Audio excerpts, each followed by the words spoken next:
Olá, Votorantim, estamos dando início ao Debate dos Fatos, programa que você já conhece, que você já acompanha, né? E toda semana nós temos aqui um entrevistado, uma autoridade, alguém que possa estar debatendo os principais fatos comigo e com a jornalista Luciana Lopes. Tudo bem, Luciana? Oi, Wellington, tudo bem? E você? Bem também, muito então, contente, muito feliz hoje com o nosso convidado, né? Uma pessoa que merece aí toda a nossa atenção, principalmente agora que está com uma nova meta, né, na sua vida política. É isso aí. E também eu vou mandar um olá aí para os nossos telespectadores que mais uma vez nos acompanham aqui no Canal 10, na TV Votorantim. E falando para você que estiver nos assistindo agora, para ligar aqui, participar, deixar a sua sugestão, sua pergunta, sua crítica, enfim, participe conosco do Debate dos Fatos, que esse programa é feito para você e por você também, né, Wellington? Isso, e só reforçando, está ao vivo, viu?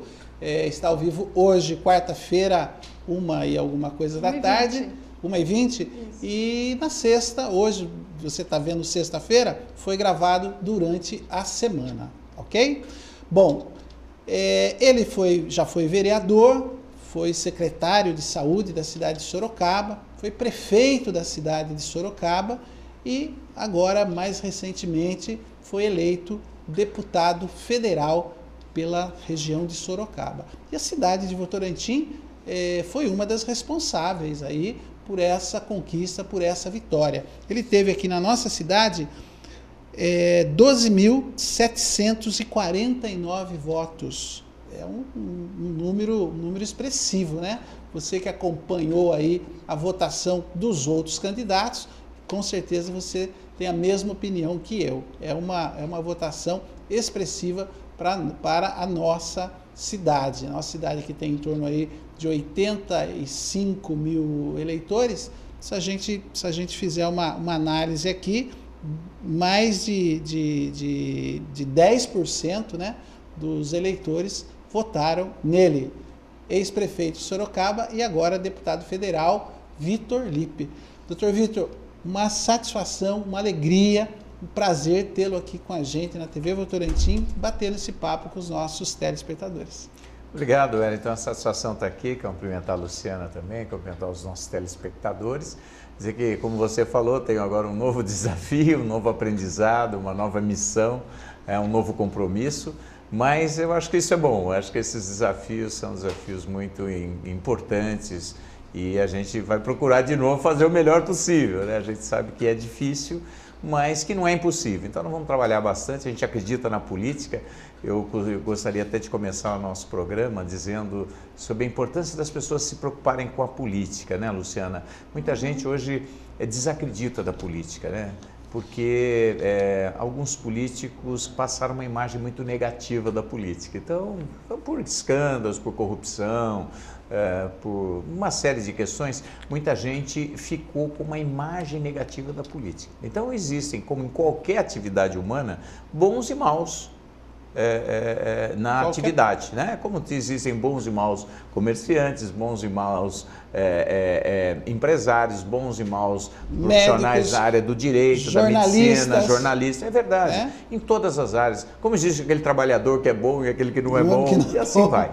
Então, não é diferente também nas pessoas que estão na vida pública. Agora, a gente gosta de falar muito que política não é problema, política é solução. Política é problema quando você vota mal, quando você vota errado, vota uma pessoa despreparada, uma pessoa que não tem compromisso público, que não tem muitas vezes os valores que a sociedade precisa, né, que o homem público precisa ter. Mas, por outro lado, quando você vota direito, você sempre melhora a sociedade, as oportunidades. Então, a política ela é essencial, ela é fundamental e a gente quer muito melhorar, resgatar a importância da política. Aos maus políticos, não vamos votar neles, vamos deixar eles fora da política. Agora, vamos procurar valorizar os representantes, vamos dizer, que têm realmente possibilidade de melhorar o futuro, que é isso que interessa. O passado é ótimo, mas o futuro é fundamental, porque é onde nós vamos morar e viver, né? Então, eu gostaria só de começar dizendo que as pessoas precisam se preocupar com política, porque a política é a única forma da gente melhorar o futuro. E tudo da nossa vida, assim, principalmente aquilo que diz respeito ao nosso dia a dia, de uma forma direta ou indireta, passa pela política e passa por decisões de pessoas que foram eleitas por nós, né? Eu dou sempre, vou dar mais uma vez, nosso telespectador já deve estar até cansado, o exemplo da rua que não tem uma iluminação, né? Ou mesmo aquela rua que tem uma iluminação e a lâmpada está quebrada. Se não houver um ato político, essa lâmpada vai continuar queimada e essa iluminação não vai ter na sua rua, né? E a rua que não tem iluminação, se não tiver uma ação política, ela vai continuar sem iluminação sempre. E tem também aquela frase que o Erinaldo comentou uma vez na rádio, né? Não existe político ruim que não tenha sido eleito pelo povo. Então, se você não fizer um bom voto, alguém vai fazer um voto por você. E pode não ser aquele voto que você desejaria. Então, você tem que ter consciência do seu voto para que depois você possa reclamar com razão, pedir com razão e não simplesmente reclamar sem ter votado pela atitude das outras pessoas. Você tem que responder pelas suas atitudes, né? Então, isso essa mesmo, frase Luciana. eu sempre repito essa frase aqui também. Perfeito. Né? E quando a gente fala que tem um político corrupto, alguém votou nele. Sem dúvida. Certeza. Não é? Com certeza. É uma pena, mas ele está lá porque a população colocou ele lá. Com então, certeza. é muito importante a gente ter consciência política de votar da melhor forma possível. O voto é sagrado. Porque só dá para melhorar a educação, só dá para melhorar a saúde, né? A assistência à saúde, através da política, porque a prioridade, a qualidade do serviço público, as decisões de futuro dependem de quem? Dos políticos. Portanto, a gente não pode falar que não gosta de política, tem que falar, eu não gosto de mau político. Mas você tem que falar, eu gosto de política, porque a política ela é essencial, desde a troca da lâmpada, como você falou, da implantação da lâmpada do bairro, até os cenários de futuro de desenvolvimento, de geração de empregos, né, de oportunidades, de ter políticas justas, que possam trazer justiça social, né, que possam trazer segurança às pessoas, que possam trazer competitividade para o Brasil. Hoje nós estamos num mundo globalizado e se a gente não for muito bom naquilo que a gente está fazendo, e na política também nós temos que ser muito bons na política, né, nós vamos perder espaço para o mundo. E se a gente perde espaço para o mundo, a gente perde emprego, né, a gente perde a economia, a gente perde riqueza e a gente perde oportunidade. Então, é bom a gente falar de política, porque a política é essencial para a sociedade.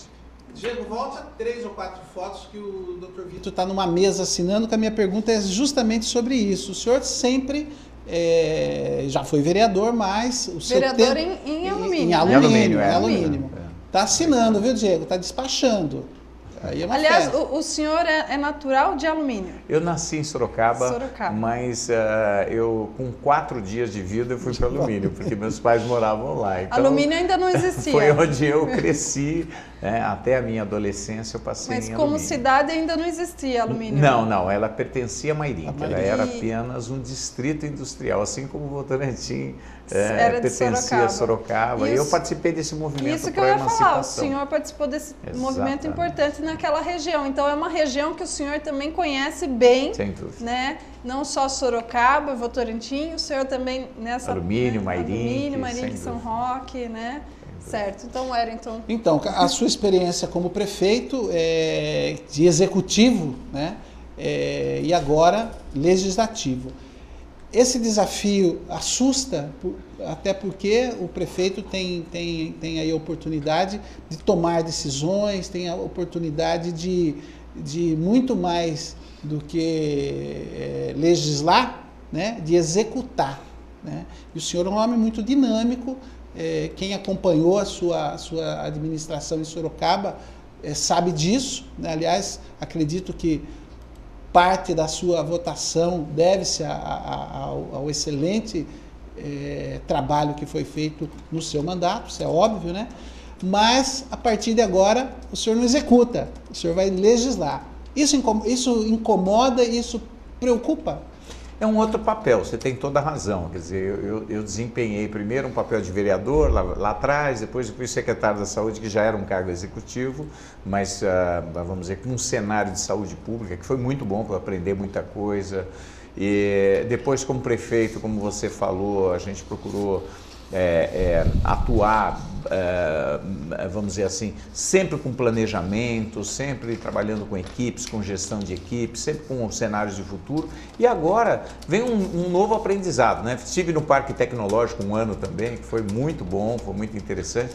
E agora o meu compromisso é com a região, quer dizer, não é só com Sorocaba, é também com Sorocaba, mas é principalmente trabalhar o desenvolvimento da região. E eu acredito que é possível fazer mais. Eu acho que esse é o meu desafio. Você vai falar, bom, é diferente o papel de prefeito, é verdade. O prefeito, você tem um número de funcionários grande, você tem um orçamento, você executa, né? Você toma as decisões. O deputado não. Ele representa politicamente uma região e ele vai trabalhar não apenas a questão, vamos dizer, da legislação brasileira, fiscalizar o governo federal, que é o meu papel também, fiscalizador, legislador, quer dizer, aperfeiçoar as leis, criar novas leis, mas também representação política, quer dizer, mobilizar recursos, representar os interesses da região de Sorocaba. E aí eu acho que, eu acredito que é possível de uma forma organizada, pela experiência que a gente tem, pela liderança que a gente já conseguiu ao longo dos anos, pelos contatos que a gente tem, né, por esse relacionamento político que nós temos, é possível dar uma contribuição importante. E eu gostaria de dizer que a minha motivação ela vem principalmente porque eu aprendi a fazer planejamento estratégico. Eu sempre falo de planejamento onde eu vou, porque eu acho que isso é uma grande ferramenta de, vamos dizer, de você fazer melhor com aquilo que você tem. Quer dizer, se você não planeja, você vai ter um resultado. Se você planeja bastante, com planejamento estratégico, etc., você vai ter um resultado melhor. Então, primeiro, eu quero fazer um bom planejamento estratégico e quero aproveitar bem algumas oportunidades que nós já temos. Uma delas é a região metropolitana. E a região metropolitana é hoje uma organização nova, né? Ela é uma oportunidade nova para a região de Sorocaba, para as cidades da região, e que ela abre muitas portas. Eu diria que ela é como se fosse uma mina de ouro, mas ela não está explorada ainda. Você pode explorar ou não essa mina de ouro, né? Ela por si só ela não vai acontecer nada. Ela tem um potencial de gerar recursos, oportunidades e cenários de futuro. E eu acho isso muito bom, porque ali vai ser possível planejar melhor a nossa região, quer dizer, ver as necessidades, as informações, os indicadores, a vocação de cada região, entender os problemas de cada cidade da nossa região e procurar fazer com que as cidades possam trabalhar juntas, porque juntas nós temos uma capacidade econômica maior e nós temos uma força política muito maior. Então, acho que essa questão de pensar a região como uma oportunidade de planejarmos juntos é extraordinariamente importante, porque você tem qualidade técnica nos projetos e você tem a força política dos prefeitos, do Conselho de Prefeitos. Então, eu estou muito entusiasmado com isso, acredito que isso possa trazer cenários nunca antes imaginados e que jamais uma prefeitura sozinha conseguiria fazer. Então, você vai ter equipe de planejamento, técnicos e programas e projetos sustentáveis e sustentados economicamente para fortalecer a nossa região. Eu acho isso muito bonito. Primeiro porque eu não gosto de disputa. Eu não sei, às vezes, se eu estou no lugar certo, porque a gente está na política, está toda hora disputando, né? Eu não gosto muito de disputa, é uma questão meio filosófica minha. Eu gosto de cooperação, eu gosto de cooperar, eu gosto de juntar as pessoas, eu gosto de empreender. A disputa, para mim, ela é algo filosoficamente meio equivocado, porque a disputa faz com que um ganhe e o outro perca, né? Então isso acho que é bom no sentido do aperfeiçoamento, porque todo mundo vai procurar fazer o melhor possível, mas por outro lado, ele também frustra, ele muitas vezes cria os conflitos, né? Ele cria divergências, né? Por conta dos interesses, das disputas. Então eu gosto de cooperação e eu acho que a região metropolitana é uma grande oportunidade de cooperação regional. Inclusive, você poder trabalhar junto com as pessoas, né? Inclusive, era até isso que eu ia citar. O senhor, para ser eleito, o senhor defendia um partido, né, o PSDB, mas a partir de agora o senhor é um deputado independentemente do partido, o senhor vai ter que ter a sua atuação como deputado. E na região nós temos gestores de vários partidos. Né? Eu gostaria de saber como será o seu relacionamento com todos esses gestores, se o senhor vai ter algum problema, se for de outro partido, como vai ser o seu trânsito nessas cidades? Bom, eu acho que é muito importante, Luciana, a gente ter vamos dizer, a consciência de que a eleição é eleição, onde, obviamente, pela democracia você vai dar direito de representação, de oportunidade de representação. Agora, passou a disputa eleitoral, aí, vamos dizer, definidos, quer dizer, quem tiver a legitimidade do voto, a partir daí, o interesse sempre, o resultado que nós temos que buscar é o interesse público. É o interesse coletivo, é o interesse comum, a contribuição que você possa dar. Por sinal, eu acho que a grande questão na política não é o poder, é o poder fazer. E para você poder fazer, você tem que articular politicamente. Então, passado o período eleitoral, nós iniciamos um novo ciclo, que é o ciclo, vamos dizer, da convivência, da articulação, vamos dizer, da cooperação e da construção de cenários conjuntos, porque só dá para você construir conjuntamente. Ninguém consegue fazer nenhuma mudança sozinho. Então, é importante essa consciência política, que tem a política partidária e tem a política pública. E são momentos diferentes, sim, né? Sim, e assim, inclusive isso que o senhor comentou, o senhor já provou, né? Eu estava me recordando agora que há alguns anos o senhor era prefeito de Sorocaba, talvez ainda na primeira gestão, os projetos que o senhor desenvolvia junto com o ex-prefeito Jair Cassola, que era de outro partido, né, a PDT, e que, principalmente na área cultural, os vizinhos afinados, o senhor sempre vinha nas festas juninas, né? E o ex-prefeito também compartilhava dos eventos de Sorocaba. E isso eu acho que é uma prova de que o senhor consegue transitar, né? E consegue agir de maneira, como política pública, que o senhor bem falou agora. Então, eu acho que é uma maneira até de provar isso, né, Wellington? Aliás, nós somos prova viva disso, né? Exatamente. Que você era secretário de Cultura na época, né? Sim. E também compartilhou disso, né? O prefeito Vitor Lippe, né, e o seu secretário de Cultura da época, tinha uma relação muito próxima aqui com a cidade de Votorantim, né, justamente da forma que você falou, na forma de contribuir, na forma de parceria. Então, são gestos, né, que parece que cai no esquecimento, viu, doutor Lippe, mas não cai não, porque esse exemplo de fazer política, esse exemplo essa forma de homem público, né, não é uma forma muito comum, né, e tudo aquilo que não é tão comum acaba chamando mais atenção. Então, como o senhor mesmo falou, que outra coisa que me chamou muita atenção é a questão da disputa, né? O senhor prefere a cooperação. Então, a gente já tem a certeza que não é só palavras, né? O senhor tem um passado que confirma tudo isso que o senhor está. O próprio Parque Tecnológico, né? O próprio Parque Tecnológico. Gerido por ele, assim, na minha opinião, eu posso estar enganada, mas na minha opinião, eu vejo o Parque Tecnológico, eu lembro do Vitor Lippe, que foi uma batalha. Foi um sonho que eu acredito que é um sonho realizado, mas ainda que está em processo, né, de crescimento e de consolidação, e que traz aí oportunidade para toda a região, para pesquisadores da região toda, sem distinção, né, poder ali utilizar aquele complexo para desenvolver suas pesquisas. É correto? Sem dúvida, Luciana. Veja bem, a dimensão política ela é muito maior do que a dimensão partidária. A política ela é uma filosofia, ela é um acreditar na sociedade, é você acreditar que é possível com organização, com respeito, você construir mais e melhor. Tá?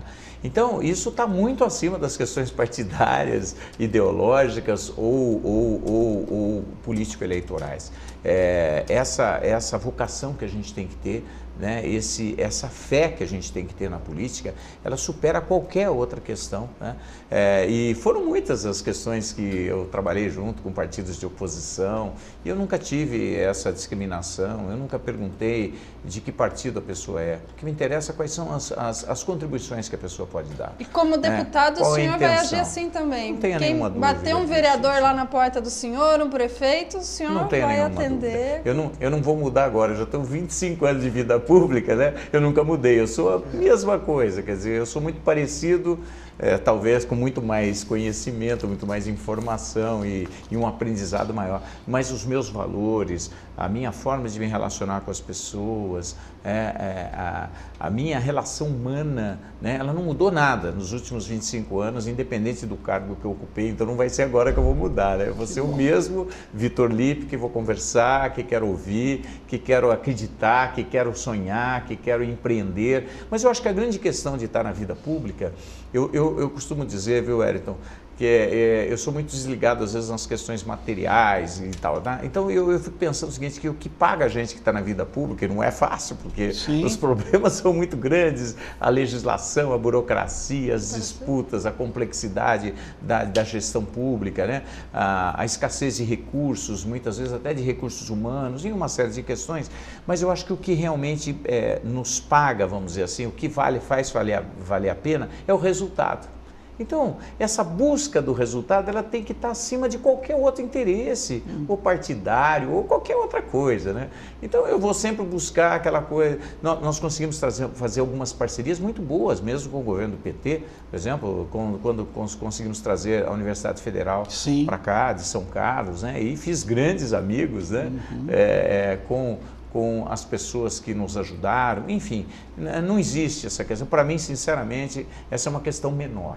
Ela pode ser importante no momento da eleição, mas depois ela não tem nenhuma razão de ser e ela não pode superar os interesses da coletividade. Mas dentro do sistema político brasileiro é dividido por partidos, né? É verdade, então, tem que seguir as regras. E o senhor é membro do PSDB, aliás, uma das figuras mais importantes, se não for a mais importante da nossa região, obviamente que todos são importantes, eu sei que é assim que o senhor pensa, mas o senhor é a grande liderança do PSDB, principalmente agora com o resultado das urnas que te leva a Brasília entre os 20 mais votados a deputado federal do estado de São Paulo. Acho que a Luciana tem esses números, 16, olha só, eu até falei 20, mas entre os 16 do estado de São Paulo é uma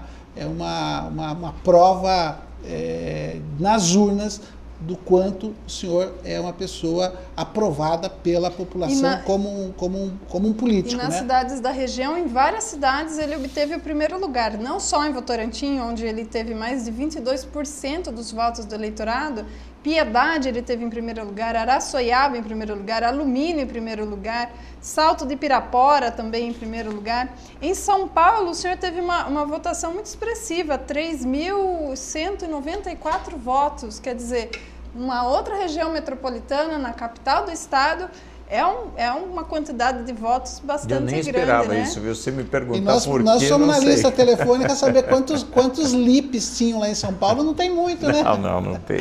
E é interessante que me contaram que eu tive curiosidade. Sim, claro. Eu não sou tão curioso assim, mas tem gente que levanta as informações, né?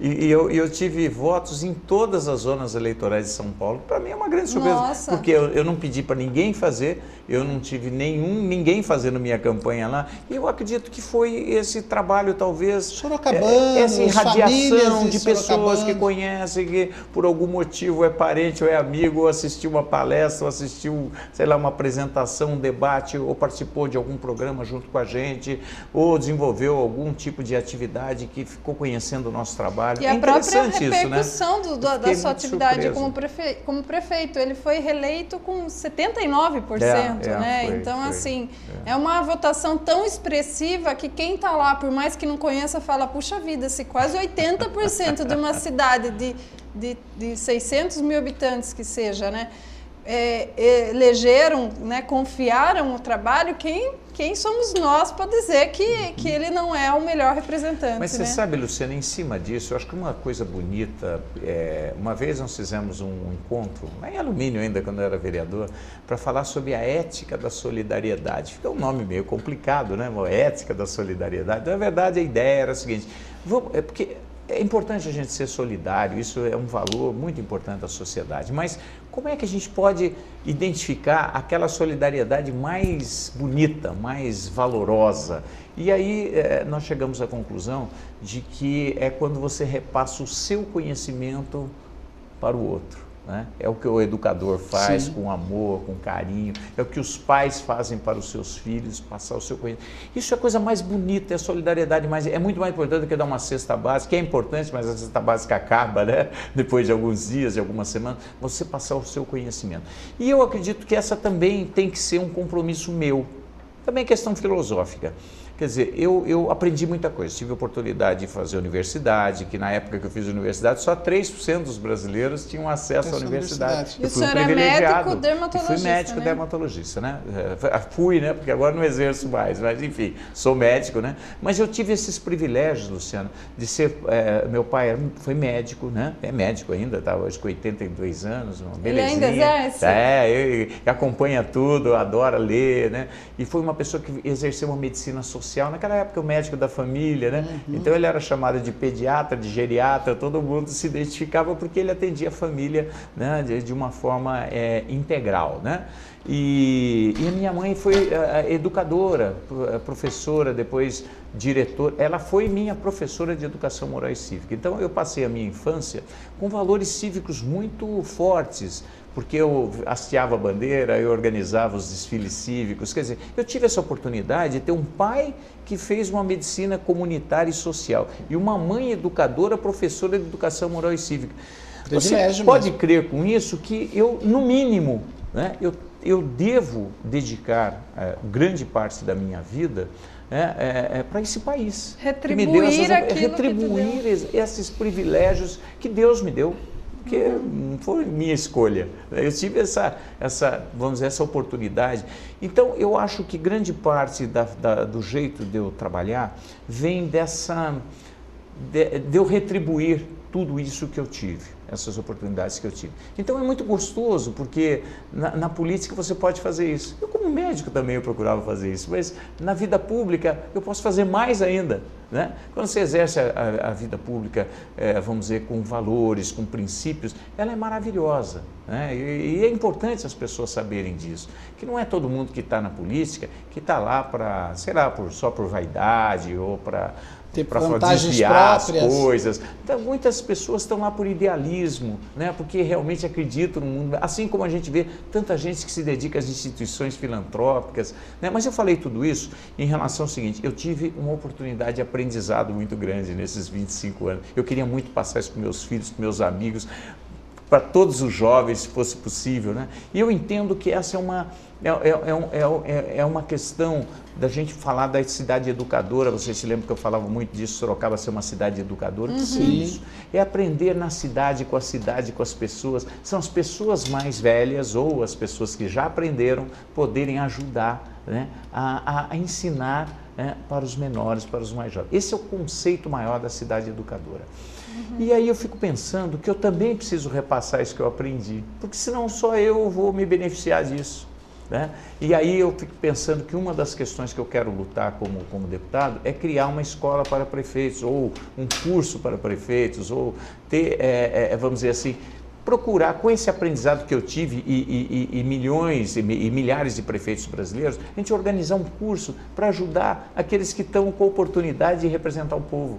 Porque eu sei que as pessoas são bem intencionadas, mas às vezes só isso não basta, ele não teve a oportunidade de aprender as coisas. E eu demorei para aprender também, mas como eu fui vereador, fui secretário da saúde, eu aprendi bastante coisa, tive amigos que eu pude aprender bastante coisa. Eu acho que essas coisas, se a gente perder isso, vai ser uma judiação.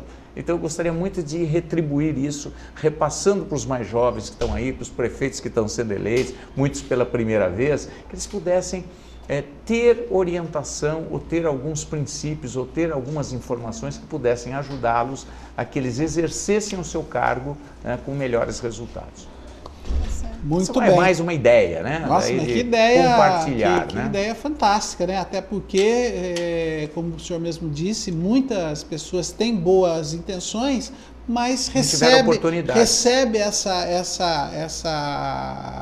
incumbência, né? E nem sempre tem aí o preparo, né? Então, hoje tudo é conhecimento, tudo é aprendizado, e por que não também a questão de gestão de uma cidade, né? Exatamente. Então, acho que é uma ideia que deveria fazer parte do currículo aí. Eu me lembro, Wellington, que quando eu fui secretário da Saúde, e os secretários de Saúde se reuniam em São Paulo, eu fui eleito membro do Conselho dos Secretários de Saúde do Estado de São Paulo. E todo mundo ia pedir dinheiro lá, né? Precisa de dinheiro, lógico, o recurso todos precisam mesmo. Mas eu pensei, puxa, mas só isso talvez não seja suficiente. Nós precisamos aprender a usar bem os recursos que a gente tem. Ter projeto. E aí o meu pedido que eu fiz na época, que todo mundo estranhou, né? Porque numa época que está faltando muito recurso para a saúde, eu fui lá e falei, olha, eu queria um curso para que a gente pudesse aprender a usar bem os recursos do Sistema Único de Saúde, que a gente pudesse ter o melhor resultado possível, melhorar a qualidade da gestão pública. Eu falei, e o meu discurso naquele dia foi o seguinte, é uma pena que mesmo nós, bem intencionados, nós sejamos amadores. Nós não tenhamos tido a oportunidade de aprender para exercer da melhor forma a nossa função pública. Eu falei, olha, a saúde pública é uma coisa tão importante que todos os gestores de saúde poderiam e deveriam ter oportunidade de aprenderem antes de desenvolver suas atividades, porque isso vai ser bom para todo mundo. Daí nós criamos o primeiro curso de gestores de saúde pública do Brasil. Olha aí! Junto com o Dr. Adib Jatene, junto com a Secretaria Estadual de Saúde do Estado de São Paulo. Então, eu gosto dessas coisas. Acho que a gente às vezes tem que parar para fazer uma reflexão das coisas que podem realmente fazer diferença. Que são possíveis e que podem fazer diferença. E aí tem uma frase muito bonita que um secretário que trabalhou comigo falava sempre, né? Que as pessoas são muito mais importantes do que as coisas. Nós precisamos investir nas pessoas, no conhecimento, na informação, na qualificação, nas oportunidades das pessoas. É assim que a gente faz uma sociedade melhor. É assim que a gente consegue melhores resultados. Aprendendo para a gente fazer melhor aquilo que a gente, né, tem o desafio de fazer. Então, eu acredito que dentro desse conceito, Wellington, eu acho que o Brasil tem uma grande dívida com os brasileiros. Aí quando eu digo Brasil, o governo brasileiro, a qualidade da educação. Você também como educadora, a Luciana sabe a importância daquilo que a gente está falando. Hoje, o que me entristece muito, e talvez essa seja uma das maiores, se não a maior dívida social desse Brasil, né? A qualidade da educação básica do Brasil, se você considerar os países do mundo, o Brasil é a 7ª economia do mundo. Eu diria que a gente deveria estar em 7º lugar na qualidade da educação. No mínimo. Deveria estar em primeiro, mas enfim, que estivesse no 7º, já que a gente tem uma economia, né, a gente está trabalhando muito e o país tem riquezas e etc. Né? É um país com muita gente, nós temos a 7ª economia. Esperaríamos nós que nós estivéssemos pelo menos entre os 7 melhores em educação. Sabe qual é o ranking do Brasil? 104. Nossa. Quer dizer, então nós somos um dos piores países do mundo, nós somos um dos maiores países do mundo e um dos piores em qualidade da educação. Isso me preocupa muito, porque nós não estamos usando o potencial do nosso povo, nós não estamos conseguindo, né, dar as oportunidades que o nosso povo merece, né, de igualdade, né, de igualdade de acesso, de igualdade de escolha, né? Então, é preciso fazer muito mais do que nós estamos fazendo, sabe, Luciana? Eu acho que às vezes temas menos importantes ocupam os noticiários, e o cotidiano das pessoas e a agenda dos políticos, e a educação continua péssima, de uma forma vergonhosa no Brasil. E quem paga o maior tributo por isso são aqueles que não têm acesso à educação ou que têm acesso a uma educação pública de baixa qualidade. É uma pena. Nós continuamos com um país muito injusto, né, no sentido do acesso à educação. Como é a frase do seu amigo secretário, né? Não se está se preocupando com pessoas, né? Isso. Quando você fala preocupação com as pessoas, bom, então vamos dar a melhor educação para as nossas crianças. Era isso que eu quero ouvir. É isso que eu quero ouvir das grandes lideranças. E obviamente o senhor acredita num país onde isso possa ser possível. Senão o senhor não já teria dúvida. desistido. É uma questão de decisão política. Certo? Exatamente. Você pode definir, não, minha prioridade é Copa do Mundo. Tudo bem, a prioridade é Copa do Mundo. Não, minha prioridade é a educação. Bom, então, né, vamos ver o que é possível ser feito, vamos ver quais são os recursos, vamos ver a determinação, vamos ver o número de horas que o líder se preocupa e se dedica para melhorar efetivamente a qualidade da educação. Né? Então, Luciana, nós temos ainda muita coisa para fazer.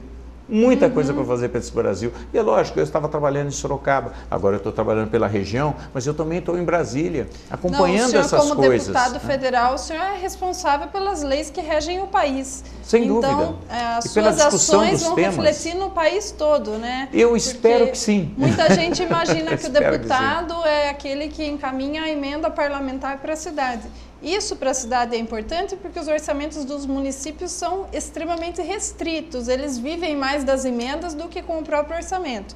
Mas a função principal do legislador é legislar, e isso é para um país todo. O senhor é deputado federal, então, assim, tudo que o senhor pensa, tudo que o senhor quer pode refletir em todo o país, né? E voltando àquele questionamento inicial bem provocativo do Wellington, que você que é bom, é isso mesmo. Você fala, bom, e agora? Você era executivo, agora você vai como legislativo, não te frustra isso? Mas eu acho que tem tanta coisa para fazer, Wellington, independente da sua possibilidade individual de decisão, são muitos temas que você pode lutar por eles. Dá um empurrão, você pode, né?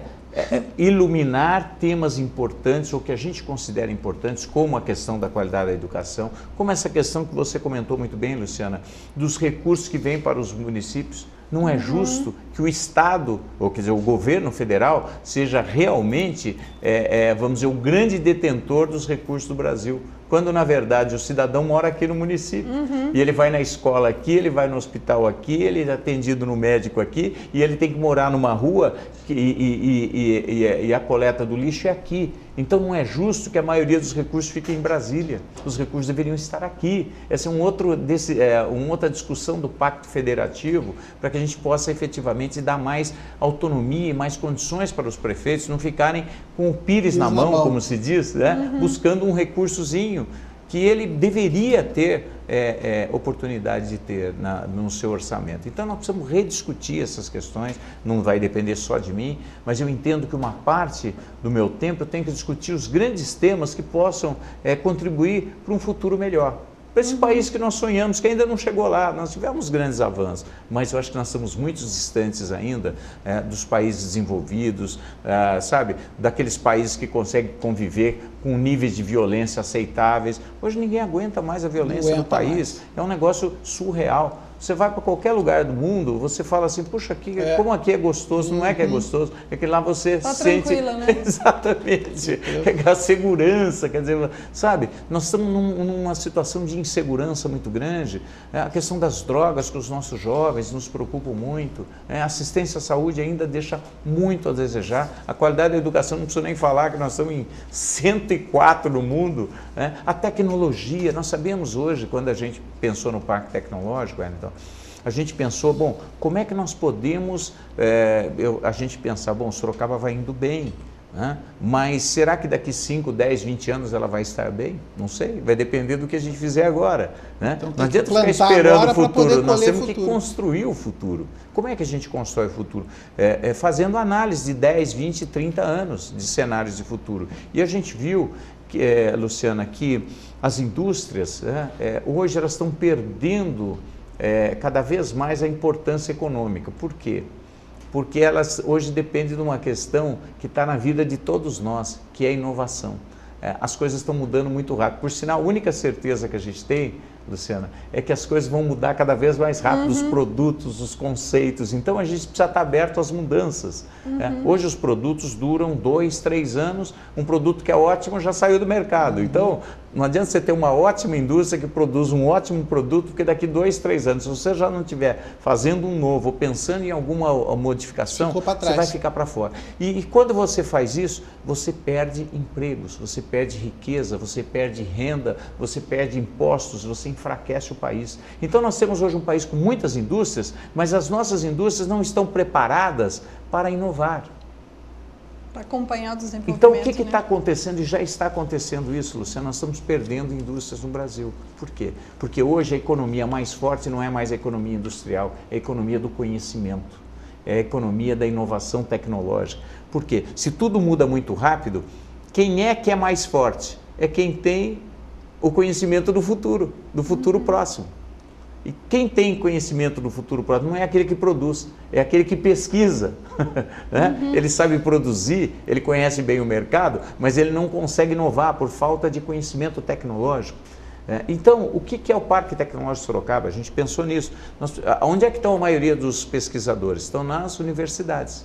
E cada um está fazendo uma pesquisa lá porque gosta de uma coisa, outro gosta de outra, outro porque, sei lá, ele leu e se apaixonou por algum tema. Nós precisamos chamar esses pesquisadores das universidades para dizer o seguinte: olha, a pesquisa acadêmica que vocês gostam de fazer é importante, mas tem uma pesquisa que é mais importante ainda, que é aquela que gera riqueza, que gera renda, que gera competitividade, que fortalece o Brasil, que gera emprego, que é o quê? O conhecimento que faz a inovação tecnológica. Portanto, dá um chacoalhão nessa... É chamar as universidades para dizer, olha, é muito importante a pesquisa acadêmica, o interesse acadêmico, mas tem que pôr na prática, pesquisa, né? Que gera riqueza, ela traz um retorno social fundamental para o país. E o Parque Tecnológico é isso, é você trazer as universidades para dentro do Parque Tecnológico, pesquisadores, e trazer as indústrias, as suas áreas de desenvolvimento das indústrias, para que eles possam, com o conhecimento do produto, do mercado, né, e com o conhecimento científico das universidades, eles possam juntos, né, criar novos produtos. Né? Em todas as áreas, né? Então, quem ouve o senhor falar pode pensar assim, ele está falando de química, ele está falando... em todas as áreas. Não, mas isso, inclusive, desenvolvimento do turismo, desenvolvimento novas ferramentas, novos produtos. Meio ambiente, biológico, enfim, é isso mesmo. Tudo, né? Quer dizer, o desafio da universidade tem que ser o desafio do país. Ele não pode ser um desafio interno dele. Da educação, de como educar, recursos tecnológicos para serem utilizados na educação. E eu gosto de cooperação, para mim, Parque Tecnológico, se eu pudesse ficar lá o resto da minha vida, eu ficaria o quê? Juntando pessoas. Juntando pessoas com conhecimento, para que juntos eles pudessem ser mais fortes e fazer mais pelo Brasil e pelo povo brasileiro. Esse foi um dos meus sonhos. E eu falei tudo isso porque o Brasil hoje ainda não se preocupou muito com inovação tecnológica. Nós temos muito poucos parques tecnológicos no Brasil. E pode ser uma das suas agendas em Brasília, Não tenha nenhuma dúvida. Nós precisamos estar atentos para dizer isso muitas vezes e mostrar que o Brasil é o 7º da economia, mas em inovação e competitividade ele está em 57. Isso significa o seguinte: nós não vamos sustentar a nossa economia há muito tempo. Não é porque os políticos talvez pensem que daqui 30, 40 anos eles não estarão mais lá, então não interessa mais o que pode acontecer daqui 30, 40 anos. Mas né? acho que está na política isso, é pensar no futuro, né, Luciana? Acho que deveria ser um pressuposto. Exatamente, né? O que não ocorre com muitas pessoas que se preocupam mais com o imediato, né? Com aquilo do aparelho do raio-x quebrado, que a gente vai resolver, isso é importante resolver, mas principalmente o que vai substituir o raio-x daqui a um tempo, que vai trazer mais, que vai facilitar mais esses processos, né? Que vai dar oportunidade para as mais pessoas, né, terem acesso, enfim. Conclusão, o Parque Tecnológico deverá, para concluir só esse assunto de inovação, porque se deixar falo só sobre isso, né? Eu gosto de futuro, de sonhos. Seu olho brilha quando você fala. Sabe por quê? Porque isso é cooperação. Eu falo no Parque Tecnológico, nós precisamos ser cooperativos aqui dentro para ser competitivo lá fora do Brasil. É assim que a gente constrói mais. Por isso que eu falei para você que eu não gosto muito de disputa, de eleição, essas coisas, mas são fases da vida que fazem parte do nosso... Mas ainda, eu quero aproveitar aqui um parênteses, Luciana, se você me permite, para agradecer, né? Eu vim até aqui e não agradeci, que é uma das coisas que eu mais gosto de fazer, né? É agradecer a votação que eu tive aqui em Votorantim, em Sorocaba, na nossa região, que foi realmente uma votação expressiva. Eu, com humildade, quero agradecer aquelas pessoas que certamente votaram porque conheciam o meu trabalho, né? Porque muito da política é da trajetória, é do confiar, né? Então eu queria agradecer muito, agradecer as lideranças políticas, agradecer o Panuso que rodou a região, que ele tem muito forte na nossa região, agradecer ao governador Geraldo Alckmin, um grande parceiro, né? O Serra estava sempre nos fortalecendo, a deputada Maria Lúcia, que fez um trabalho muito importante comigo na região, aprendi muito com a Maria Lúcia, agradecer as lideranças aqui de Votorantim, nós estamos falando aqui para a comunidade de Votorantim, então agradecer o nosso prefeito Irinaldo, a Fabíola, né, o PSDB local, outros que não são do PSDB, mas que também vieram juntos. Ailton, que veio aqui. O Zé Ailton Ribeiro, que eu soube hoje que ele veio aqui falar bem de mim, aí que bom, né? Enfim, teve muita gente que a gente nem sabe e que está, vamos dizer, que acredita no nosso trabalho e que de alguma forma contribuiu para a gente poder representar a região. E eu me sinto muito, vamos dizer assim, muito feliz de poder. Antes eu representava Sorocaba, agora eu represento a nossa região. Então a minha responsabilidade aumentou, mas o entusiasmo também. Então contem comigo para eu poder trabalhar da melhor forma. Bom, a gente tem ainda mais alguns minutinhos, acredito mais uns 20 minutos. Eu vou só chamar um intervalinho, até para o senhor tomar uma aguinha, então obrigado. Que está aqui do ladinho, e a gente já volta. Então você continue ligadinho aqui na gente, TV Votorantim, a gente já volta. Você deve estar surpreso, né, por perceber que o ex-prefeito Vitor Lippe, e agora deputado, tem essa linha de raciocínio, né? Porque muitas das vezes a mídia ela é muito limitada no seu tempo, né? Aqui nós temos um pouquinho mais de tempo e a gente tem essa oportunidade de perceber aquelas pessoas que têm uma forma de pensar, tem uma forma aí de encarar a vida, encarar aí a própria política, né? E o seu discurso, a sua forma de colocar isso, que é o que está acontecendo aqui agora. Eu estou aqui ouvindo, né? E conheço o Dr. Vitor Lippe há pelo menos aí mais de 10 anos e estou surpreso, porque na verdade a gente conhece, mas não conhece tanto, né? Estou muito feliz de ver que é um homem muito mais de ação política, um homem de raciocínio político, um homem que pensa, né? E como é bom pensar e pensar de uma forma tão grandiosa assim. Gente, é rapidinho, a gente já volta, não saia daí, não me pegue nesse controle remoto que a gente já volta para conversar um pouquinho mais com o deputado federal agora, Vitor Lippe.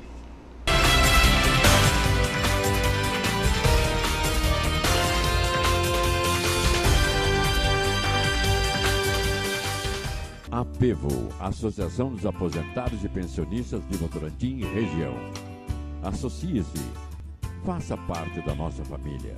Na APEVO, você tem acesso aos principais serviços: saúde, lazer, turismo, entretenimento e departamento jurídico especializado. Venha nos visitar. Rua Antônio Fernandes, 50, Centro, Votorantim. Ou acesse o nosso site apevo.com.br. O telefone 3243-2410.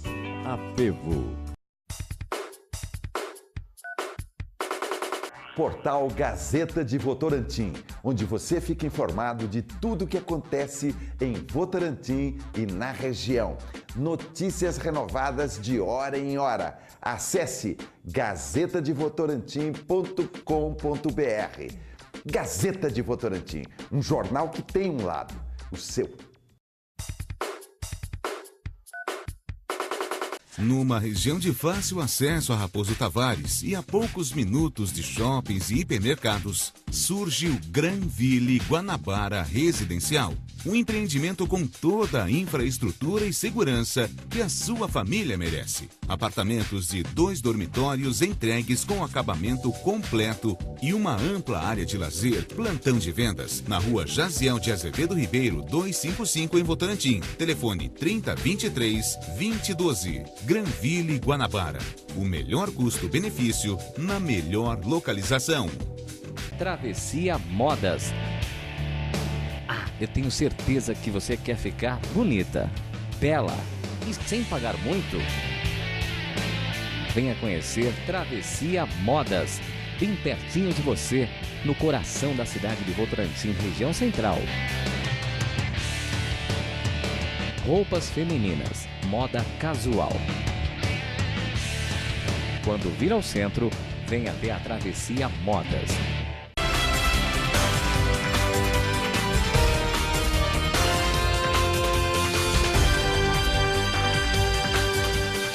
Estamos de volta aqui, TV Votorantim, Canal 10. Muito obrigado e você está aí nos acompanhando. E nós aqui nos estúdios felizes, contentes com essa presença.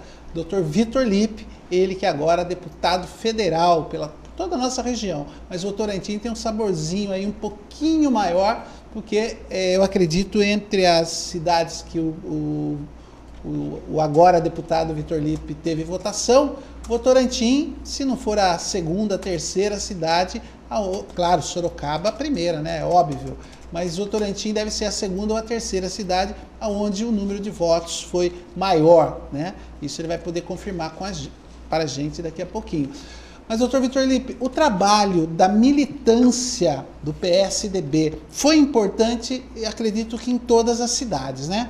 Votorantim, nós que estamos aqui no dia a dia, cobrindo todas as ações, os eventos, a gente percebeu uma mobilização muito grande do PSDB local, no qual a presidenta é a dona Ana Klieger, amiga nossa, pessoa que a gente tem um carinho muito grande, um respeito muito grande. A vereadora Fabiola coordenou, de certa forma, aí coordenou para presidente, para deputado estadual, para deputado federal. E o prefeito, Erinaldo Alves da Silva, o maestro, com aquele jeito dele mais reservado, que muito pouco fala e mais faz, talvez, né? Mas também teve um papel fundamental. Então, a gente sentiu que o PSDB de Votorantim tinha como meta ter um bom resultado, né? Isso tem a ver aí com uma disputa política na cidade, uma disputa até saudável em relação aos partidos, né? Esse é um fator. E o outro fator que a gente sente que o senhor é um analista político, a gente percebeu já aqui que o senhor é um analista político, sim. Atual conjuntura política do país, onde nós temos o PT governando o país, as denúncias que envolvem o Partido dos Trabalhadores, denúncias muito frescas, né? Que é o caso da Petrobras. Isso tudo soma para que o PSDB possa ser a opção da vez, ou uma coisa não tem nada a ver com a outra? Foi um trabalho de militância, foi um trabalho de gastar sola de sapato, como diz no jargão da política? Wellington, eu acho que duas coisas têm que ser avaliadas aí. Primeiro, a democracia. Primeiro que você não faz política sozinho. A gente tem que reconhecer, né, que os amigos, os parceiros, as pessoas que acreditam, as pessoas que se identificam, as pessoas que trabalham, as pessoas que têm atitude conjunta e coletiva que fazem a política acontecer. Então, a gente tem que reconhecer aqui o trabalho aqui em Votorantim, foi muito bonito. Foi a cidade onde tive a segunda maior votação. Segunda então mesmo? Foi aqui, né? Só. Então foi uma votação muito expressiva. Eu fui o deputado federal com o maior número de votos também aqui de Votorantim. Então eu estou muito feliz com isso e quero retribuir da melhor forma possível.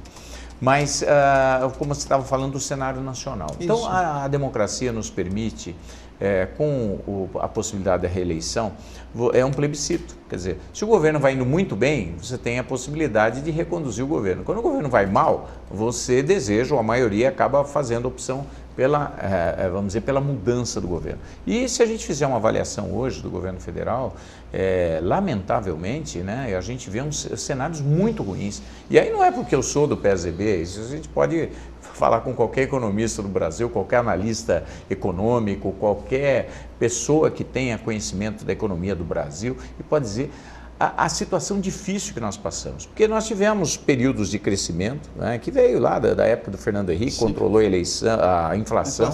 A inflação era 900 por ano, né? Ele passou para um dígito, quer dizer, baixou para 7, daí no último ano dele foi para 12 por conta exatamente do risco daquele momento do Lula, mas felizmente o Lula assumiu e continuou a política econômica do PSDB, do Fernando Henrique. Então o Brasil continuou crescendo, né? Então foram momentos de crescimento econômico. No entanto, o governo atual da presidenta Dilma não aconteceu isso, ao contrário. Nós entramos numa fase, uma das piores fases de crescimento da história do Brasil. Nós crescemos menos de 2% ao ano nos últimos 4 anos. Isso é um crescimento pífio, porque o mundo inteiro cresceu mais do que o dobro, o triplo do que o Brasil. E os países que concorrem com o Brasil, em condições semelhantes, tiveram um crescimento 3, 4 vezes maior do que o Brasil. Portanto, nós deixamos de crescer. Se nós deixamos de crescer, nós perdemos. E o que é pior, esse ano praticamente nós estamos numa recessão. O Brasil deverá crescer aí 0,6%, 0,3%, mas como a população cresce mais do que isso, nós estamos com um crescimento negativo. E se teve uma ou outra área que cresceu, como a agroindústria no Brasil, a produção agrícola no Brasil, a indústria perdeu. E a indústria é uma das áreas que mais emprega no Brasil e que mais gera riqueza para o Brasil. E as indústrias brasileiras estão perdendo fôlego, estão perdendo espaço. Nós estamos gerando... As indústrias que fecharam aqui no Brasil foi porque nós não estamos conseguindo vender. E nós não estamos conseguindo competir com o mundo. Então estão surgindo novas empresas no mundo, novas indústrias no mundo, e nós estamos perdendo as daqui. Significa que quando você compra uma coisa aqui, você está gerando emprego lá fora. Isso é muito ruim. Péssimo. Nós estamos perdendo riqueza, perdendo emprego. E por que isso? Você acha que a presidente fez isso porque ela queria? Não, mas porque ela conduziu mal economicamente e politicamente o Brasil. Então o Brasil perdeu credibilidade. O Brasil hoje tem uma das maiores cargas de imposto do mundo. É um dos países que tem uma das maiores burocracias do mundo, tem um dos maiores custos de produção do mundo. Portanto, tudo isso prejudica a nossa indústria. E se a gente não pensar na indústria, nós vamos apostar no desemprego, que é muito ruim. E já está acontecendo o desemprego. Outra coisa, os escândalos seguidos do governo federal, isso trouxe inclusive as pessoas não estão acreditando muito em política. Olha, acho que uma das vezes que a população mais faltou para a votação foi nessa eleição. Quer dizer, o maior número de abstenções. Por quê? Porque as pessoas estão muito... não acreditam mais nas instituições brasileiras, porque foi uma sequência tão grande de escândalos e corrupção, e uma corrupção institucionalizada, porque às vezes um corrupto pode estar em qualquer lugar, pode estar numa loja, pode estar numa empresa, pode estar num governo. Sim. A pessoa está lá, você não sabe o que está acontecendo, e a pessoa mexe com dinheiro e mexe com interesse, ela pode se desviar. Agora, o que aconteceu lá em Brasília foi diferente. Havia uma combinação entre todas as empresas fornecedoras da Petrobras, que quer dizer, a primeira que elas só ganhavam a licitação se tivesse combinado. E depois de combinado, elas passavam dinheiro para o partido. Isso é o fim do mundo. Isso é o seguinte. E aí, quando falam que a presidente não sabia disso, aí eu fico pensando o seguinte, mas peraí, se a presidente Dilma... Quem era beneficiária dessa corrupção toda? Era ela, porque esse dinheiro vai para as campanhas e para o partido dela. E grande parte desse dinheiro ia para os partidos para dar apoio para ela. Quem é a beneficiária disso tudo? Ela. E ela não sabia. É estranho isso, porque à medida que se toma uma decisão política disso acontecer, é uma decisão. Isso não aconteceu por coincidência, você concorda? Isso foi organizado. Então, eu diria o seguinte, isso é uma coisa organizada. E à medida que isso está organizado, e a gente vê isso, isso cria um descrédito internacional. Os investidores não querem investir no Brasil, porque estão preocupados. Porque se vier para cá, ele não consegue ganhar a licitação, não sei que pague, por fora, não sei que haja desvio, ele se expõe a virar um crime, como aconteceu, com denúncias gravíssimas, muita gente presa. O presidente do Banco Central está fugido. O diretor da Petrobras está preso. Né? Quer dizer, e tanta gente presa, as lideranças do partido preso. Eu não estou dizendo que todo o partido é assim, só que o partido que estava relacionado ao poder político em Brasília, grande parte dele está comprometido com essas denúncias gravíssimas. Foi o maior escândalo de corrupção da história do país, o maior número de vamos dizer assim, de escândalos da história do Brasil. Então é lógico que isso afeta esse governo. E não é à toa que isso afetou a votação dos deputados do Partido dos Trabalhadores e que houve um grande descrédito. Né? E eu acredito que isso faça com que o sentimento de grande parte da população brasileira é que nós queremos mudar. Pode até ter feito algumas coisas boas nas universidades, mas, de uma forma geral, perdeu-se a credibilidade, perdeu a confiança, porque as pessoas não confiam. Então, eu acho que nesse cenário, eu diria o seguinte, é um cenário de mudança. E, por outro lado, é dizer do candidato do PSDB. É isso que eu ia falar. Que não é um candidato, vamos dizer assim, não, foi um sorteio, nós pegamos alguém, não. Ele hoje, sem dúvida, é uma das pessoas mais bem preparadas do Brasil. A reflexão do senhor em relação, ele está em terceiro lugar nas pesquisas de empresas importantíssimas do nosso país, né, o Ibope, Datafolha, e chega na eleição, ele que vai para o segundo turno com a Dilma. Acredito que tenha um fator isso, né? Mas as pesquisas mostravam que a Marina ia para o segundo turno. E ele quem foi para o segundo turno. E praticamente junto com o primeiro lugar, né? Com o primeiro lugar. Isso é um fator positivo também agora para... Não tenha dúvida. A gente vê que as pesquisas têm falhas, e eu não vou dizer que é intencional isso, mas acontece que a pesquisa não consegue saber antes o que vai acontecer na hora. Por quê? Ela faz uma avaliação dias antes. E a gente sabe que o momento que há maior número de mudanças é exatamente nos últimos dias. Por quê? Porque uma expressiva parte das pessoas estão indecisos. Então, quem acaba definindo a eleição são os indecisos. E os indecisos, normalmente, quando as pesquisas são feitas alguns dias antes, eles ainda não tomaram a decisão, eles apenas respondem uma pergunta. É diferente na hora que você está lá com a sua consciência, na hora que você vai lá e fala, não, eu acho que é melhor fazer isso daqui. Então, é muito difícil você ter a confiabilidade, falar, não, esse vai ser o resultado final. E as coisas são muito equilibradas. E ainda voltando a falar do Aécio, quer dizer, o Aécio é um candidato jovem, uma pessoa que ele sempre teve muito sucesso em tudo que fez. Ele teve uma oportunidade maravilhosa de ter sido, né, neto do Tancredo Neves, e acompanhou o Tancredo Neves desde que ele tinha 17, 18 anos de idade. Ele gosta de política, tem vocação para a vida pública, né? Adora, é apaixonado por política. Teve uma escola maravilhosa, oportunidade de um aprendizado que quase nenhum jovem brasileiro teve, né, de conviver com grandes estadistas do Brasil. Fez um governo em Minas Gerais que foi avaliado como o melhor do Brasil, com 92%. Tem problema? Lógico que o governo que não tem problema, mas 92% de cada 10, 9 mineiros disseram, ele é muito bom, foi aprovado. Colocou Minas Gerais aí como número 1 na qualidade da educação do Brasil, e aí eu tenho que tirar, não é tirar o chapéu, que hoje não usa mais chapéu, né? Mas uma deferência de dizer com carinho, parabéns, você teve visão de futuro, porque você poderia ter feito um monte de coisa, ponte, ter feito um monte de coisa, mas você resolveu com decisão política, com dedicação, né? E com preocupação com a qualidade, colocar a educação das crianças de Minas Gerais em primeiro lugar do Brasil, segundo a avaliação do governo federal, do IDEB. Portanto, eu tenho que reconhecer isso como uma dimensão diferenciada de um político brasileiro. Além disso, teve a melhor avaliação como o gestor de saúde do sudeste do Brasil. Então, entre São Paulo, Minas, Rio de Janeiro, ele tem a melhor avaliação da qualidade da saúde.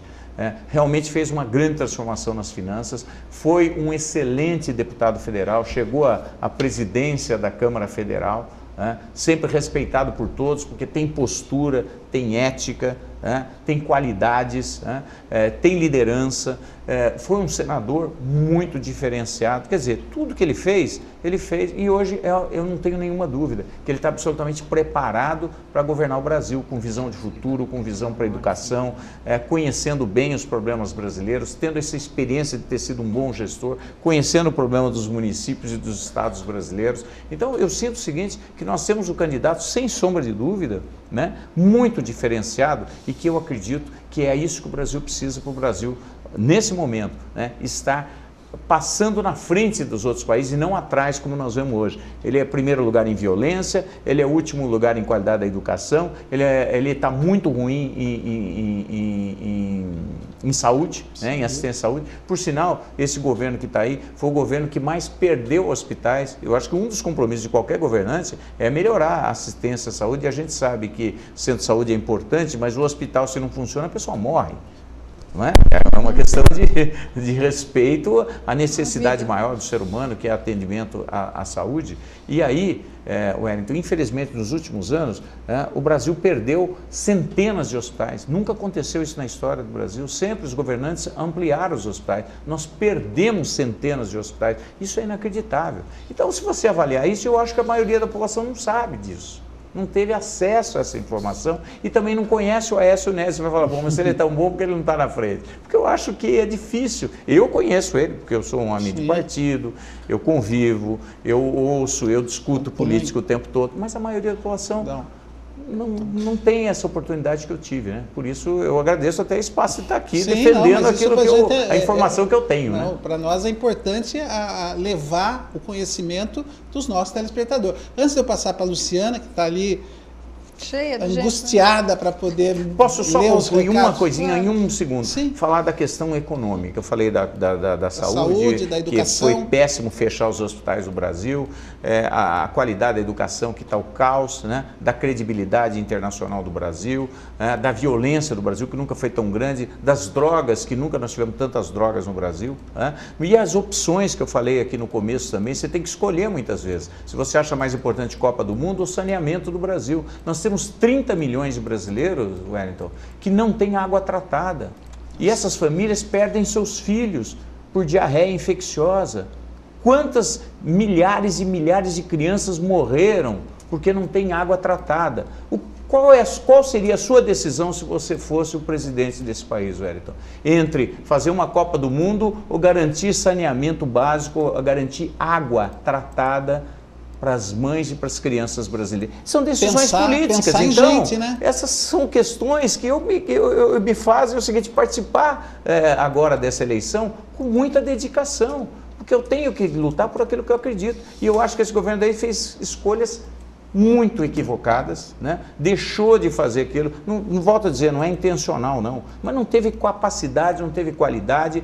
Eu acho que teve uma opção ideológica externa que atrapalhou o Brasil. Nós tivemos um alinhamento político com países que não trouxeram nenhuma contribuição para a economia, muito ao contrário, nós ficamos abraçados a Venezuela, Cuba e Bolívia. Infelizmente a Bolívia traz droga para cá, a Venezuela mostra que não respeita os direitos humanos e Cuba não precisa nem dizer, porque ela não consegue fazer nada, porque ela fez uma opção de um regime que não dá certo. Pode ser até bonito o socialismo, o comunismo, mas não dá certo. Então, eu acho que a gente se equivocou em muita coisa, por isso eu acho que a gente tem que mudar. E a questão econômica é muito grave porque as indústrias estão demitindo.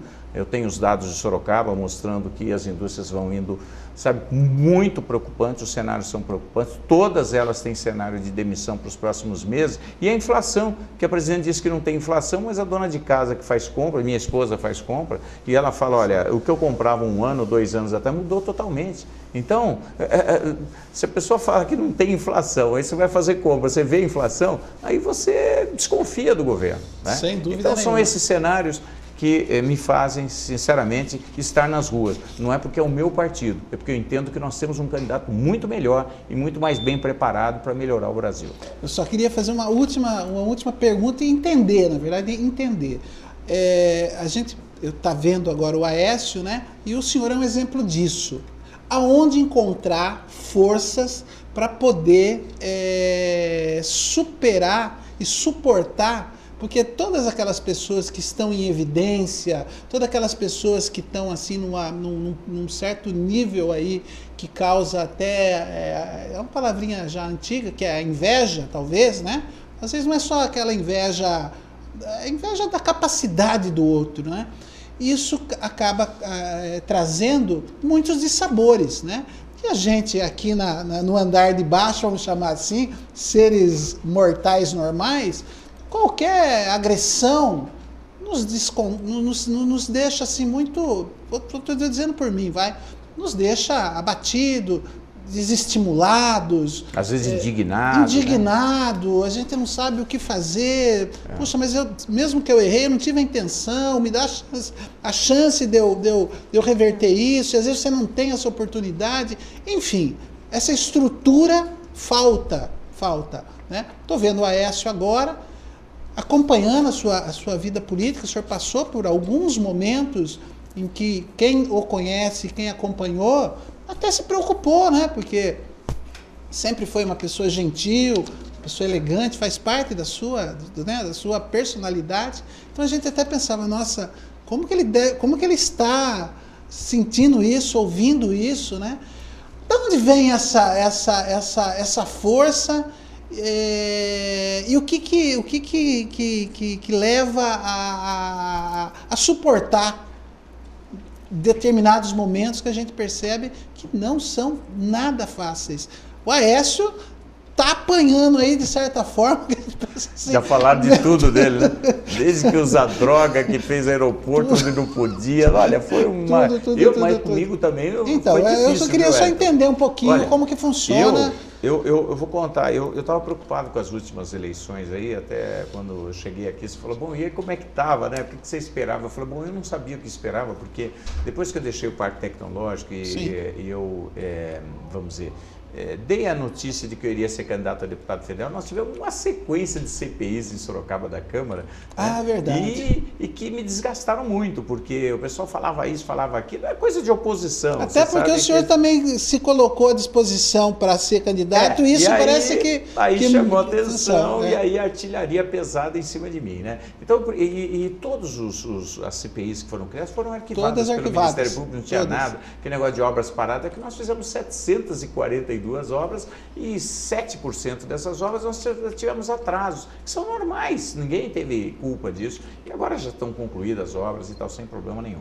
A outra foi do Sorocaba Total, foi o maior complexo viário do interior do Brasil, e 33 quilômetros. Uma outra coisa, a gente não conseguiu também concluir, não, por quê? Porque eram etapas e dependiam de outras coisas. Sim, mas não houve prejuízo ao erário público, novidade, o Ministério Público arquivou, mas a população não ficou sabendo que tinha sido arquivado pelo Ministério Público, isso me preocupava. Sem dizer as questões pessoais, né? Porque já falaram que eu separei da Denise várias vezes, que isso, que aquilo, então tem essas maldades, né? Tem pessoas que infelizmente criam intrigas, que criam dificuldades.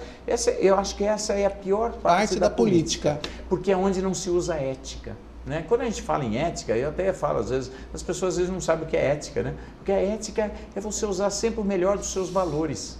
Então, quando a pessoa deixa os seus valores para atacar o outro, para fazer maldade, para criar calúnia, isso, como você falou, é uma ofensa, né? É uma mentira, é algo que, vamos dizer, é um prejuízo para a democracia e para os valores que a gente quer construir. Então, não é fácil. Eu imagino também o Aécio, com a avaliação que se tem, é que essa foi uma das políticas mais sujas da história do Brasil, né?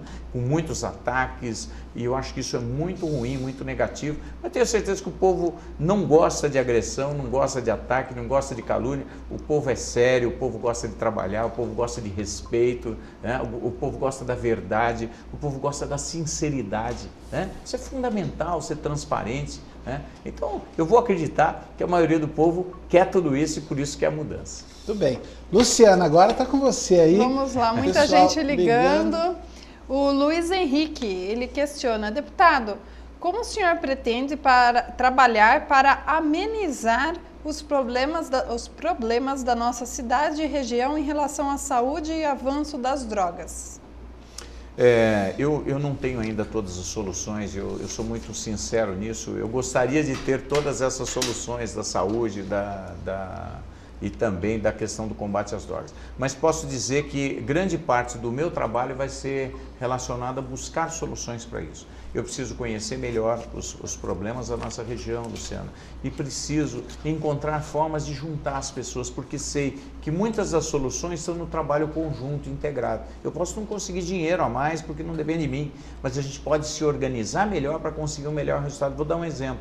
Tem cidades na nossa região que faltam hospitais. E tem hospitais da nossa região que estão vazios. Então é preciso redistribuir as questões e vamos dizer, esses investimentos já realizados para você conseguir um resultado melhor. E eu acredito que a região metropolitana nos dá essa possibilidade de ter as informações, de analisar os cenários e de utilizar melhor os nossos recursos. Então eu ainda não vou falar em como, mas quero dizer do meu compromisso de me dedicar a isso. Certo. O João Queiroz, ele diz, votei no Vitor Lippe e espero que ele não me decepcione. Eu também. Mas eu acho que que as pessoas já me conhecem há muitos anos e o que eu quero dizer, a decepção muitas vezes é porque as pessoas esperam mais do que a gente pode fazer. Mas eu queria dizer aqui com muita sinceridade, vou fazer o melhor que eu posso fazer, o que depender de mim, né? A minha dedicação, o meu esforço, pode contar comigo. A Lucilene Santos, boa tarde, deputado Vitor Lippe. Qual vai ser a sua contribuição para a Votorantim? A primeira contribuição é que eu estarei aqui fazendo várias reuniões com o prefeito, com os vereadores, com as lideranças, para conhecer melhor ainda os problemas que o Votorantim tem e poder fazer, desenvolver projetos para poder trazer recursos ou articular pessoas ou abrir oportunidades de novos programas. Enfim, eu quero ser um representante, como se fosse um embaixador de Votorantim para buscar soluções, buscar recursos e articular oportunidades políticas e de força política para trazer benefícios para Votorantim. Certo. A Patrícia Siqueira, da Chave. Parabéns ao Lippe pela vitória. O senhor vai ficar os 4 anos? Puxa, essa pergunta era eu que tinha que ter feito. Olha, já ia terminar aqui. Olha, eu acompanho o senhor na Jovem Pan, questionaram o senhor lá. Na Band, questionaram lá. O Cruzeiro do Sul também questionou lá. Também. Que é o nome dela? A Patrícia Siqueira, da Chave. Patrícia furou nós aqui, hein, Patrícia? É realmente uma pergunta. Aí? Mas vamos ouvir a resposta. Não, só complementar, até porque o senhor terminou seus mandatos com uma aprovação muito, muito grande. Se sabe que o atual prefeito Panunzio tem a condição, dentro da legislação, para ser candidato novamente, né? Mas o senhor é um homem, como eu já falei aqui, já provou que na execução manda muito bem, né? Então, daqui 2 anos, nós temos eleição para prefeito em Sorocaba. A pergunta já foi feita várias vezes aqui na TV Votorantim, mais uma, mas a Patrícia saiu na frente. Vamos ver a resposta, então. Vamos lá, o senhor tá... É muito simples isso. Eu quero, nesse momento, ser o melhor deputado federal que eu possa ser para a nossa região. É esse o meu compromisso e é para isso que eu estou me preparando e é isso que eu pretendo fazer bem feito. Sabe? Eu não tenho nenhuma pretensão pessoal. Falar qual é o seu projeto pessoal? Não teve. Como eu nunca tive. Eu nunca falei, não, eu quero ser isso, quero ser aquilo. As coisas foram surgindo, os desafios vieram e eu fui convidado pelo partido para ser candidato a deputado federal porque entendeu o partido que era a melhor contribuição que eu poderia dar. E é para isso que eu vou trabalhar da melhor forma agora. Tá. O Pedro Ramos, o que o senhor acha dos religiosos ou líderes religiosos terem sido eleitos? Existe hoje um debate muito importante em cima disso, que é a questão do voto distrital. Existe essa discussão política, né, de financiamento de política, a outra é a questão da representatividade, porque eu acho que é legítimo qualquer manifestação democrática em favor, né, de grupos, etc., não tem problema nenhum. Mas existe hoje uma tendência a discutir o voto distrital. O que seria isso? Seriam as regiões terem os seus candidatos, porque hoje um candidato, por exemplo, aqui de Sorocaba ou de Votorantim, hoje ele pode ter voto em qualquer lugar do estado, né? Pode ser bom para o deputado, porque ele pode ter voto em qualquer lugar, mas para a região é ruim, porque se ele tiver voto em 500 lugares, provavelmente ele não vai conseguir trabalhar para os 500 lugares, né? Para as 500 comunidades ou para as 500 cidades, né? E isso acaba também fazendo com que o poder econômico, muitas vezes, vamos dizer, a representação de instituições possam pesar muito no resultado do voto. No caso, então, as igrejas, né? Aí a igreja, se houver uma decisão de que as igrejas do estado vão votar num candidato só, ele acaba tendo votos no estado inteiro. E isso acaba, vamos dizer, mudando um pouco a lógica do voto na visão regional, da representação regional. Então é isso que eu acho. Eu acho que isso perde as características de uma votação regional. Correto. A Lindinalva Souza, ela é nossa telespectadora número 1 da TV Votorantim, não perde um programa. Ela que é do Jardim Paulista, manda um beijo para mim, outro para o Wellington e parabeniza e manda um beijo para o Vitor Lippe. Muito obrigado pelo carinho. O Jair Vieira, do Rio Acima, parabeniza o programa e o convidado Vitor Lippe. O Weber Martins, presidente da Câmara de Votorantim, parabeniza o Vitor Lippe pela votação expressiva. E parabéns à TV Votorantim por trazê-lo aqui. Gostaria de convidá-lo para participar da sessão legislativa na Câmara, ou apenas fazer uma visita na Câmara de Votorantim. E mando um abraço ao senhor e a todos nós. Muito obrigado, presidente. Pode contar comigo, virei com muita alegria. O Marcos Roberto, do Vossoroca, fala assim, sucesso para o Vitor Lippe. Muito obrigado. O Marcos Proença, o Xará aqui, parabeniza a todos e ao Vitor Lippe. O Marcelo Fernandes e o Ronald, eles que são assessores da vereadora Fabiola, eles desejam bastante sucesso para o Vitor Lippe. Aliás, eles trabalharam bem aí. Bastante, viu? Bastante. O Marcelo era guarda das placas. Do cavalete.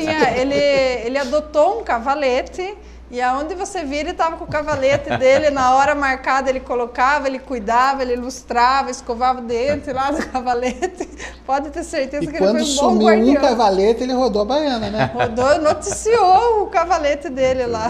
Agradecer ao Marcelo essa militância maravilhosa aqui de Votorantim, né?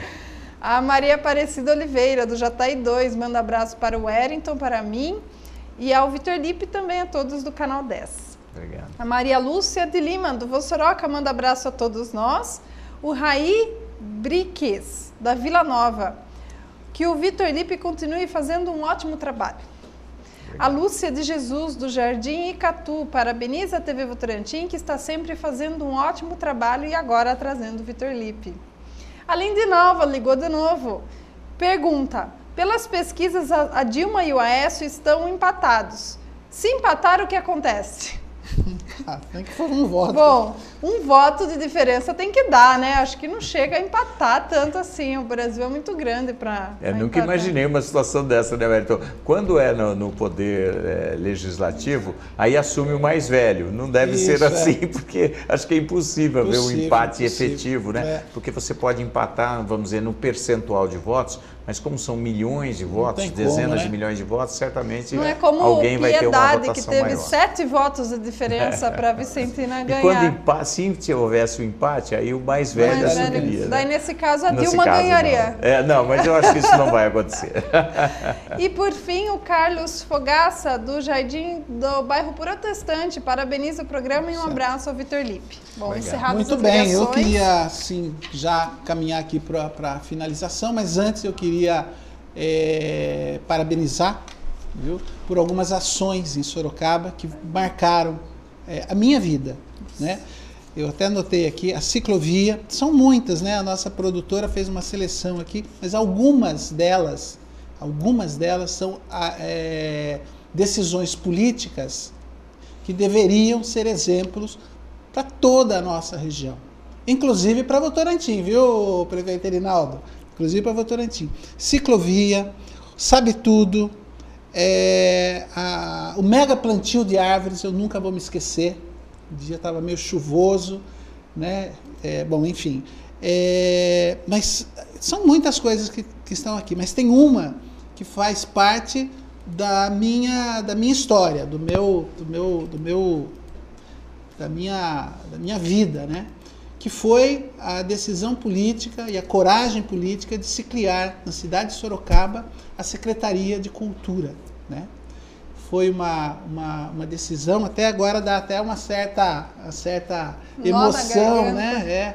Porque a gente vive a militância da política há muitos anos e nós não tínhamos na cidade de Sorocaba com quem dialogar quando o tema se tratava de cultura. Claro, cultura, educação são coisas que estão muito próximas, esporte estão muito próximas, né?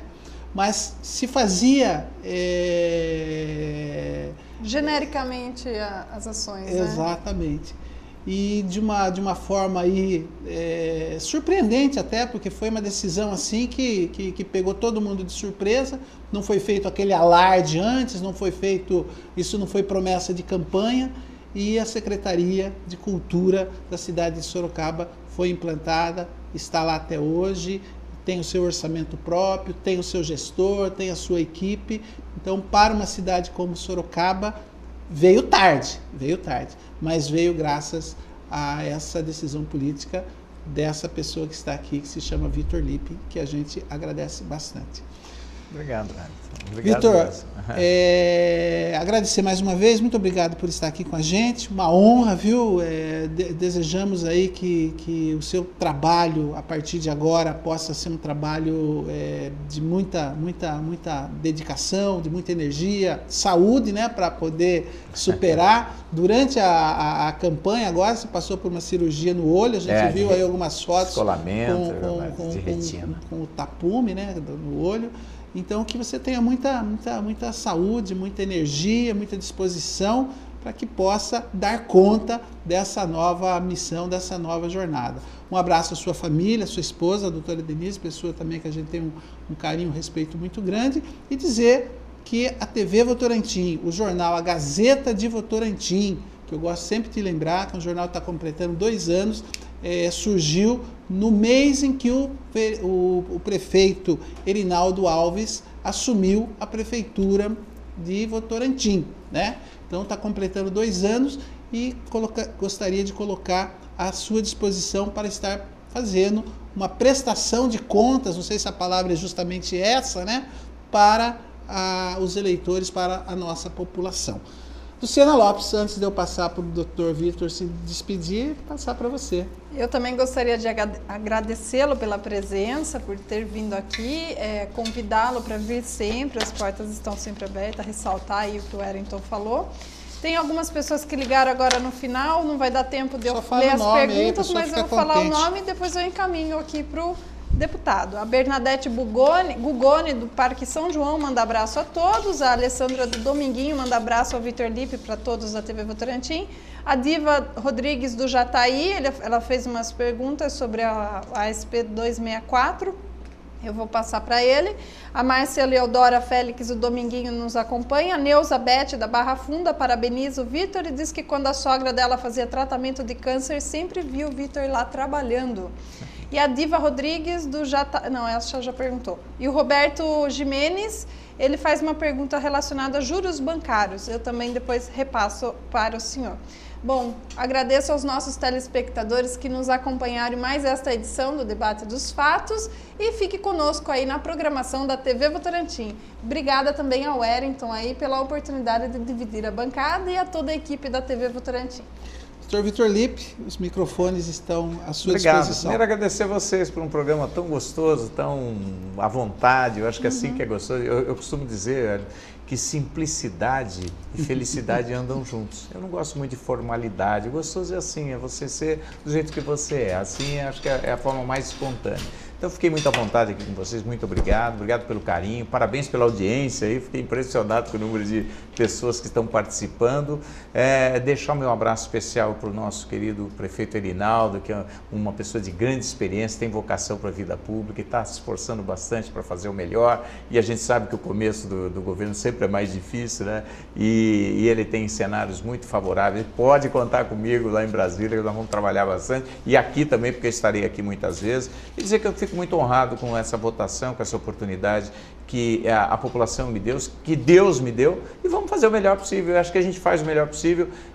Tem um ditado para terminar que diz o seguinte, que a gente não precisa ser o melhor do mundo, né? Mas a gente pode ser melhor para o mundo. E a gente pode ser melhor para o mundo quando a gente é o melhor em casa, como pai, como marido, ou a esposa, né, como marido, quando a gente é melhor com as nossas vizinhanças, quando a gente é melhor que a gente pode ser no nosso trabalho, o melhor que a gente possa ser na nossa atividade profissional. E eu acho que cada um, eu fico muito feliz, porque eu acho que o povo brasileiro, né, que a gente está representando nesse momento, né, trabalha muito, é um povo sério, um povo, sabe, generoso, e como dizia o nosso amigo que se foi, né, não vamos ele falou, qual é o do Campos? O Eduardo Campos. Eduardo Campos, que ele falou assim, né? Não vamos, como é que é a palavra? Não vamos desacreditar, né, do Brasil? Desistir do Brasil. Não vamos desistir do Brasil. Essa é uma causa nobre e quem é o país? O país são as pessoas. Vamos trabalhar bastante para as pessoas e, se Deus quiser, nós vamos ter um bom trabalho, assim como nós tivemos até esse momento. Muito obrigado, um grande abraço para você, não vamos desistir do Brasil. Muito bem. E você não desista da TV Votorantim, viu? Muito obrigado também, obrigado por você estar ligado, estar acompanhando, e a gente volta na próxima sexta-feira com mais um debate dos fatos. Aliás, hoje sexta-feira, vote consciente, hein? Domingo, dia de votação. Abraço a todos, muito obrigado.